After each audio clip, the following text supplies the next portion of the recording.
Welcome to the Tech Egg. Don't get scrambled. Enjoy the video. In this video, I will show how to win at claw machine every time, only way. Focus on machines that reset often and have visible claw strength. Test controls with a low cost, play to judge drift and timing. Select prizes positioned near the chute or edges where the claw can hook fabric or edges. Use short, precise joystick moves and steady timing to avoid overshooting or wobble in midair. In this video, I will show how to win at claw machine every time, only way. Position the claw for a balanced lift targeting the prize center of mass or an edge hook. For plush toys, aim to grab seams, tags, or limbs rather than flat faces. If the machine allows, nudge the prize gently toward the chute across multiple plays. Consistent small adjustments beat wild, forceful moves that topple or scatter items.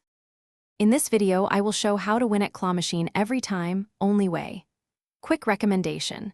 Life's too short for a stinky car, grab Little Tree's Black Ice for a sharp, confident scent after long arcade sessions. If you're finding this helpful, please like and subscribe, and check the description for the link and other deals. Thanks for the support. Now let's get back to the video. In this video, I will show how to win at claw machine every time, only way. Observe 3 to 5 test plays to learn the claw's grip strength and whether it loosens on release. Time your button press so the claw descends without joystick input, then release at the same beat each play. If you can, use small incremental plays to shift a target closer to the chute until a clean grab becomes likely. Thanks for watching. Consider subscribing if I helped unscramble your problems.